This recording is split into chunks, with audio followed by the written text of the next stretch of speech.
officially beginning now. Child custody and child maintenance, when it comes to family law, those are the most difficult issues to resolve. If parties are married and they have no children and they want to separate, all that needs to happen is they need to get divorced. There are no issues regarding minor children and so on, and life goes on.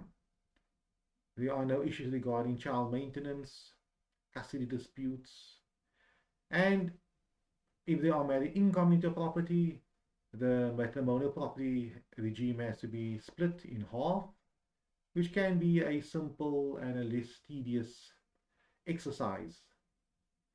If they are married out of community property, with the inclusion of the accrual regime, and then the accrual has to be worked out, which is basically easy to work out. Both parties has to submit the relevant wealth, the financial standing, how many assets they have, the liabilities, the values thereof. You work out the calculation based upon the net commencement value, and based upon that you go to an accountant, someone that understands how to work out the accrual, and you can work out exactly what each spouse should have. It is possible that there will be no accrual, that each party will leave with nothing. So that's simple. But when it comes to the issue concerning child custody and child maintenance, it's not always that easy. For one, child maintenance, let's start with that. Child maintenance would entail the one party paying the other party a sum of money or pay certain expenditure regarding a minor child. So I am elaborating, or I'm putting emphasis on the issue concerning paying money. People do not like to pay money. They prefer to pay as little as possible, and some people prefer to pay nothing as to pay nothing.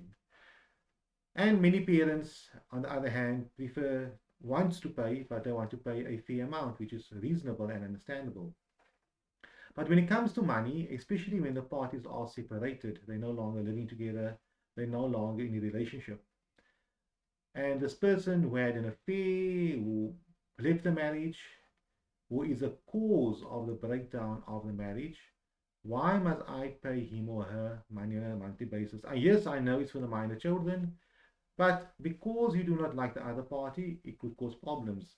Many people, they assume, for whatever reason, I do not know, that the money will be used by the parent who is collecting the child maintenance, solely by him or her.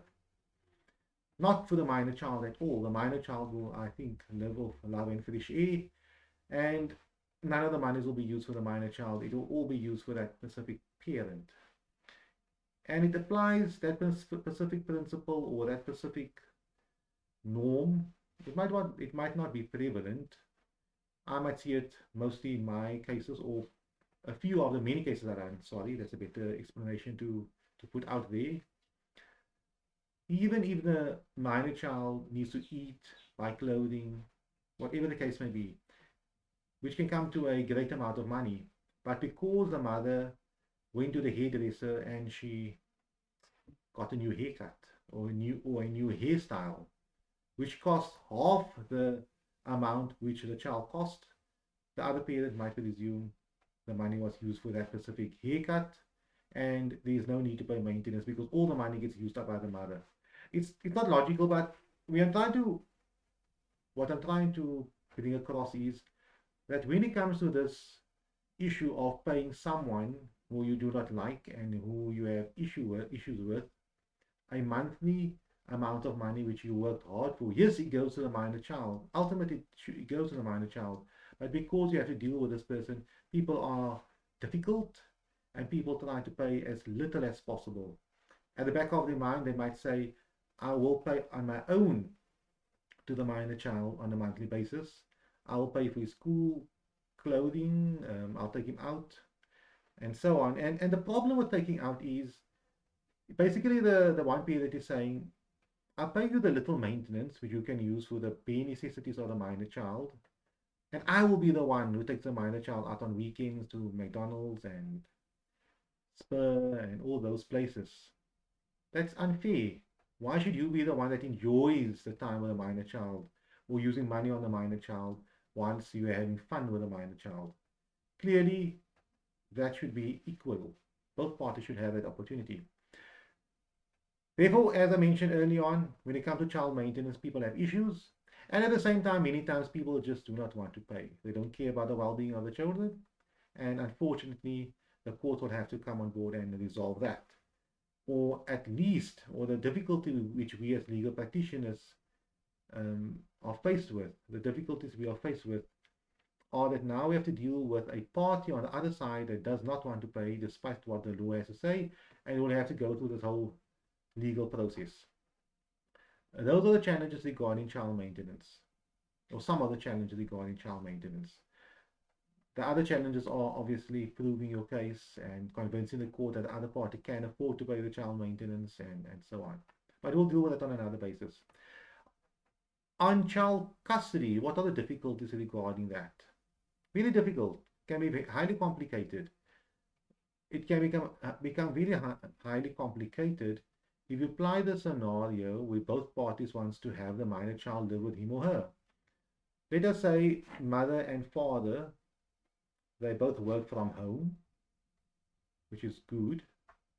They have always worked from home, and now they are separated.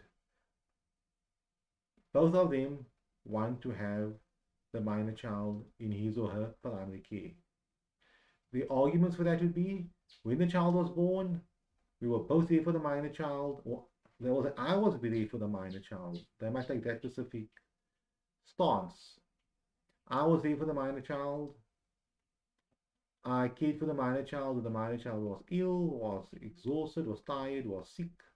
I stayed up at night, although both of them done that. And now that they've separated, both wants to move out with that specific minor child and continue caring for the minor child. And that could be the case. It could be factually correct that both the mother and the father done the same. Many times the mother had to work, go out. Both of them work from home, but the mother had to go out and she had to attend to things, and the father was at home looking after the child. And on other days, the father was out, he had to go work, and the mother was at home looking after the child. Let us say the child is 5 years old, way past the tender birthing age, at the age whereby both parents could have actually have physically cared for the minor child. Let us say from the age of 1 year old, both parties were basically equally involved in the minor child's life. Now the question is, what happens now? The parties want to divorce. Both the parents have come to an agreement regarding the issue of the matrimonial property regime, or they might have been married out of common property, or they might not have been married at all. So there is no issue regarding propriety rights. But now they're dealing with a challenge. Both parties wants to have the minor child live with him or her during the week, and they're okay with the issue concerning the other parent having contact every second weekend or so on, or maybe ad hoc contact. But the mother says, I want to be the primary caregiver of the child. The father says, no, I want to be the primary caregiver of the child because the child is a boy, and so on. And we cannot decide on the issue regarding child maintenance without first having resolved the issue of primary care. Because logically, the party who is looking after the minor child predominantly during the week would have to incur more expenditure for the minor child. That is just logic. Whereby the other parent might see the child every second weekend, 4 or 5 days per month, whereby the primary caregiver of the minor child will obviously be more involved in the child's life, will have to spend more time on petrol, have specific accommodation for the minor child, deal with the minor child's teachers, and so on. Both parents can do that as well. But these are complications that come about.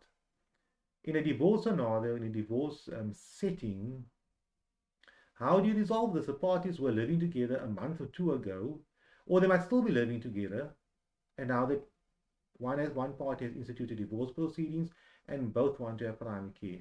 It becomes a challenge. How do you determine what's best for the minor child if the parties cannot come to an agreement? And it's difficult because if one party concedes or one party says, no, it's fine, the minor child can live with the dad, then he or she might feel bad and say, I basically, threw away my child, or I reneged from my parental rights and responsibilities because I'm basically saying I cannot care for the minor child. If that is the case, it's very unfortunate, but it should not be that mindset. You need to focus on what is best for the child. So what do we look at? I'm talking a lot about the problem that occurs, but what do we look at? A professional obviously has to get on board. A professional will have to now decide which parent is better equipped psychologically, mentally, physically, and so on to care for this minor child.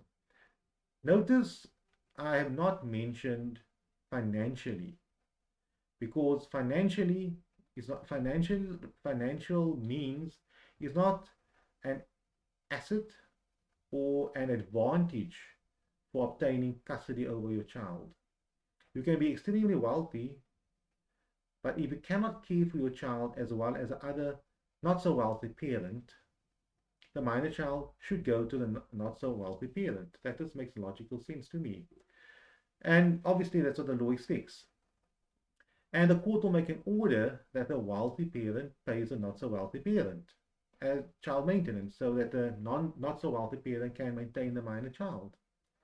Therefore, you do not look at financial means. Of course, you could look at other possible scenarios whereby maybe the parent that could possibly look after the minor child better does not have the facilities. He or she might have remarried, live in a small place, there might not be place for the minor child. The minor child might live in cramped conditions, even if the father pays more maintenance. The maintenance can only be used for additional food and clothing, but the place will still be small and there will be a lot of other kids around. And the other party, the wealthier party, can afford or has the means, physical means, the amenities to care for the minor child. Then the court will say, under these circumstances, it might be best for the minor child to live with the parent who is not so equipped but could possibly be equipped, but it will not be the minor child's prejudice to live with that specific parent. Before I go on, please note you are welcome to pose any questions you have. I am looking at the Facebook Live page. We are taking questions from the Advocate Muhammad Abduroaf Facebook page. If you look on your screen, you'll see a Facebook link. Type that in or go to www.abduroaf.co.za/live.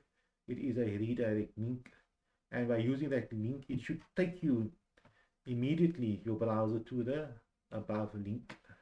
And you're welcome to pose any questions, and it can be very interactive. If you do not have any questions and you're happy to listen, I am very happy with that. Many people prefer listening, or if you have watched all of our previous webinars and have understanding on child custody and child maintenance and you only want to learn, please, you're welcome to do so.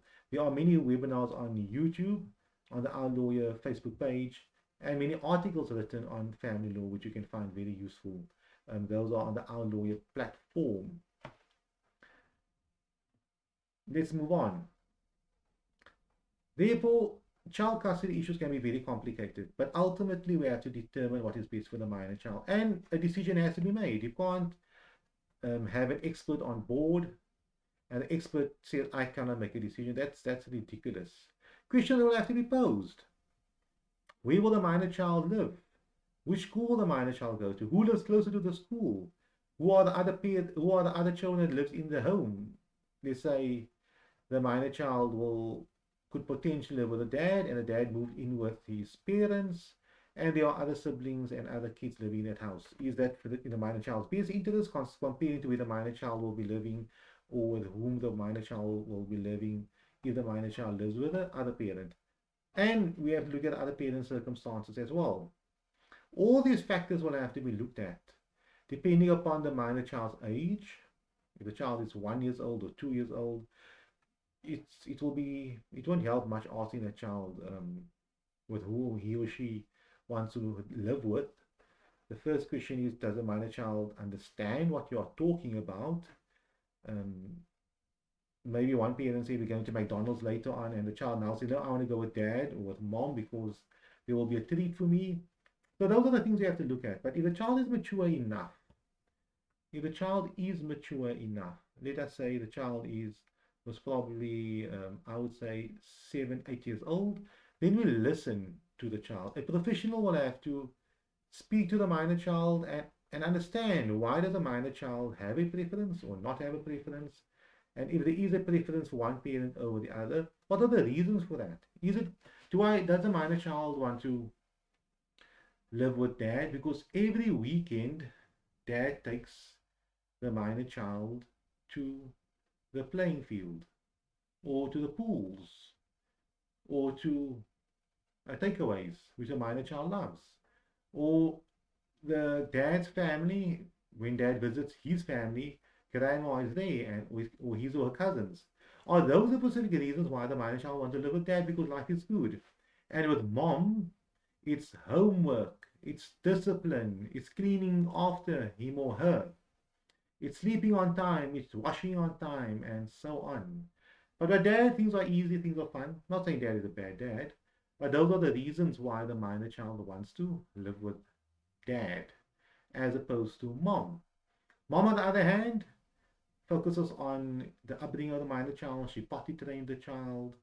She taught the child how to read well. Helps the minor child with the homework. Make sure the minor child knows how to, you know, clean himself, wash himself, and all those things. That's what mom done. Dad, of course, dad could have done it as well. The opposite applies. I'm applying to the specific scenario where the minor child says she wants to live with dad because life is good with dad. But mom is the one that's doing all the hard work, raising the child. Dad might have more money. Dad might have a nice job, a nicer car than mom, a nicer place than mom, and so on. And those might be the reasons why the minor child wants to live with dad. Otherwise, dad is a perfect candidate for primary care. But the issue is comparing the mother and the father, and the decision has to be made. We have to make a decision. We have to come with a recommendation. What is best for the minor child? And after consulting the minor child, yes, okay, the minor child is a bit, you know, in favor of one parent over the other for not for so good reasons, but we take it from face value. At least the bare minimum we can say here is that the minor child loves both parents, and whatever contact arrangements we do make, we can be rest assured that the minor child would be happy with that. Okay, so that we're moving on from that specific point. Those are the factors we have to look at, and we have to make a decision. If the minor child goes with dad, will dad be able to care for him or her? Yes, he will. If the minor child goes with mom, will mom be able to take care of him? Yes, he will. Yes, she will. We need to consult with mom and dad as well. We need to ask mom and dad these specific relevant questions. Firstly, can't you come to an agreement? I think that is an important question to ask both parents. Can you come to an agreement regarding primary care? You know, what suggestions you guys have? Speak to the parents. Do not just assess the matter and you come with the conclusions. Give the parents an opportunity to express their views. You know, weigh and consider it. They might come with great ideas. What I advise my clients, and I've done it today as well, to a specific client is, why would you want to put, like as a couple, why would a couple want to put the future of the child in the hands of a third party? As I mentioned previously in one of my webinars, the Office of the Family Advocate, while respected professional people, they will consult with you, with the child. Let's say they spend, on average, 8-10 hours on your matter, consulting with you 3-4 hours and going back to the office and start typing a report. So let's say 10 hours was spent on your matter by them. They got to know you in the 10 hours and they apply their mind to a life in 10 hours. Your entire marriage, history of the child, all these issues they dealt with in 10 hours. And the report is done, 10 hours, life goes on. Next file. The judge in the High Court or the magistrate in the children's court, respectfully, the same. Peruse all the documentation, all the reports, apply the mind to it. Let's say if a trial is run, maybe a day or two, I don't know. But let's say another 10 hours or whatever amount of hours. Let's say 10 hours. So in 20 hours, 30 third parties would have applied their minds to your specific case. And they would make a decision on the future of both you and the minor child for the next 15, 20 years, or the decision will impact you for the next 18 years, or depending on the age of the child. It can only be up to 18 years. Would you want to do that?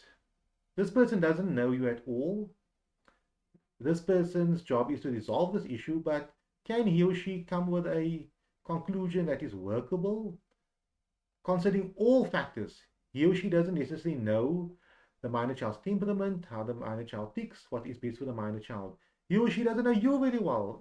All that they know are a few paragraphs which has been drafted by a lawyer or what to mention in court. Very limited amount of information. And they have to make a decision. And their decision is binding upon you and the minor child for the rest of the minor child's minor years. I advise people, you are in the best position to make a decision as to what is best for the minor child. Not the specific third party, but you are. And if you think the third party is in a better position to make that specific recommendation, then you are mistaken. But at the end of the day, if you are as parents cannot do so, then unfortunately, and it's sad that two parents who are in love with each other, who have a child, who are married before or are married, cannot come to an amicable agreement regarding the future of the child. They might have agreed to have a child. They might have agreed in the initial years where the child should go to school, etc.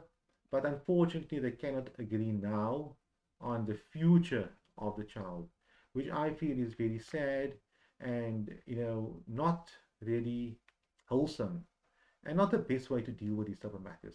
Obviously, don't get me wrong, if the parties cannot come to an agreement and they are north and south, then the court needs to get you on board.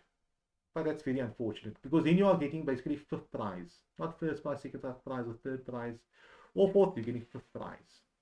First prize would be you and your spouse or your ex-partner come to an agreement, a workable agreement. It is unfortunate that your relationship has broken down. Very unfortunate. It's sad. We would want people to continue being in a very long-term relationship for your sake and the sake of the child. But it's unfortunate, but life goes on. Your relationship has broken down. You guys were bad at it. You guys were not good at it. But what can you be good at?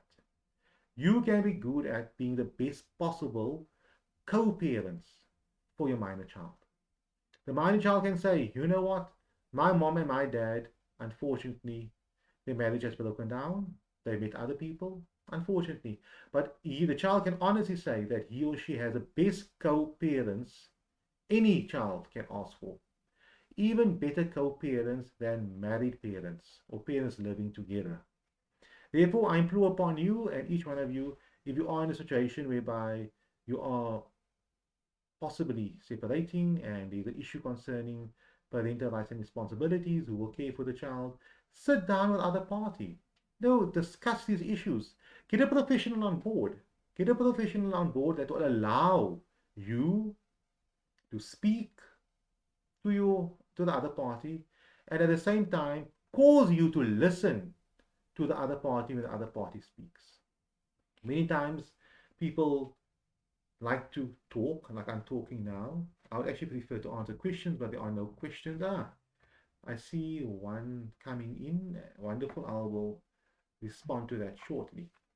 They like to talk. They like to say words. They like to make the noise. And they believe if they said those specific words, they are partaking in a battle.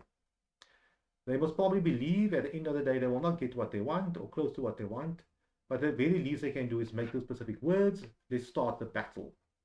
What the purpose of the battle is, I do not know. There might be a purpose, there might not be a purpose. but that's what they are doing. And whenever they're in the same room together, or they're discussing the future of the child, they feel that they need to battle it out. One needs to speak, the other needs to speak, and at the end of the day, whatever happens, it happens after a battle has happened. I'm not saying you are right, you might be totally wrong. I'm not saying you are wrong, you might be totally right. Anybody could be right or wrong. But the bottom line is, nobody benefits from that. You're not resolving any issues. Therefore, if you get a third party on board, a third party that will allow you to speak, you speak, you say your say, very constructively. Do not speak non-stop. Say your say, bring your point across. The other party must listen. Let the other party respond, and do not interrupt the other party when he or she is speaking. Give that person his 15-20 minutes. If you spoke for 10 minutes, give the other person 10 to 15 minutes, and that's the way it goes. And listen to the other party, take notes. Very important, take notes. When you go home that evening or the next day, then you can look at these notes. You can reponder yourself to these specific issues. And the next time when you guys do meet and discuss what's best for the minor child, take that specific approach. I'm here to listen to you, and I hope you listen to me. I'm here to say my say, but I would hope you can listen to my say. And at the end of the day, if both parties start listening, the focus is on listening. People like talking. They go to a meeting, they talk. If you have listened and pondered and taken notes and look over these notes later on, I'm sure your brain will work out some type of a resolution. So when matters go forward, things you guys could most probably be at the start of that specific exercise, 90% apart. But maybe now you can be 85% apart or 75% apart. Who benefits from that? You, of course, but also the minor child. Okay, we've got a live question. Thank you very much for that. Let me see what it is. What happens at the family advocate in the first visit? My wife produced a psychologist report from a psychologist that she has a relationship with. No interaction was witnessed between me and the kids by the psychologist, yet the report was produced. I have reported to HSPSA, the professional body dealing with those professional people. That's my words. The judge advised that we need to go to the family advocate. My wife claims that I want my kids because I don't want to pay maintenance. My children are 5 and 7. This she doesn't want to give me more contact with my children. There is also a Rule 43 that says one night sleepover, but she agreed that I can have my children from a Friday afternoon since I approached the children's court. She has now went back to one night sleepover. I'll start from the top. The bottom are more factual things, and if you're unhappy with that, with a one night sleepover or not, you need to approach a court again. But if there's a Rule 43 order, you can't appeal it unless there is a material change in circumstances for the minor children and so on. Then you can approach it. So I can't comment regarding the Rule 43. It's given, the court listened to you, the court listened to the mother, and that's what the court gave. The question is, what happens at the family advocate's office during the first visit? The family advocate cannot make a decision there. It's not their job to make a decision. And their job is basically to consult with you, consult with the mother, consult with the father, consult with the minor child, watch you guys interact, listen to all of you. If she wants to give a report in, she is welcome to give a report in. If you have a problem with that report, you need to voice that problem with that report. Either you can write a letter to the family advocate and stipulate, I have a problem with this psychologist report because of X, Y, and Z. Where I'm going to with this is, if the mother done that, she done it. There's nothing we can't stop her from doing that.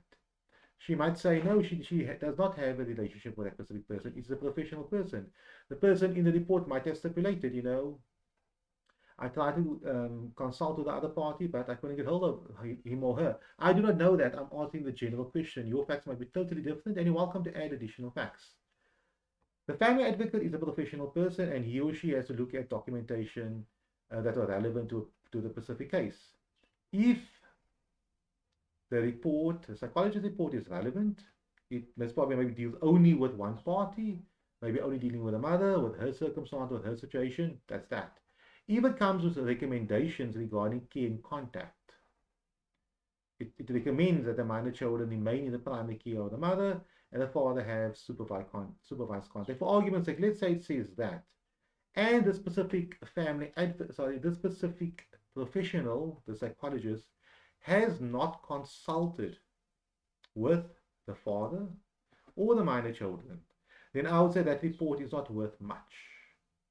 Because any professional can only provide a proper recommendation after having consulted with all parties concerned. And that includes the father. Some people come to me, and I find it difficult because I look at some clients or some people I consult with, and you guys look very intelligent. But why can't you see the logic behind the expert having to consult with both parties? You know, and can you not see the logic behind what could possibly happen should the expert not consult with both parties? Um, and sometimes they cannot see that. They are oblivious to that fact, or they so angry with the situation and they believe, no, this expert should only consult with me and consult with the child. Come with a recommendation, the court will have to accept it. That recommendation is not even worth the paper it's on. However, if the recommendation only deals with the mother specifically, and you have to look at the recommendation or the report for what it is. If it says, I consulted the mother, she's going through psychological issues, but if the report keeps on saying, example, the mother tells me the father does this, the father does this, the father does this, he said this, and he does the following, whatever the case may be. Therefore, based upon that, I make the following recommendations. As if the psychologist believed the mother's version of things. He shouldn't do that. He should have an independent assessment on the matter.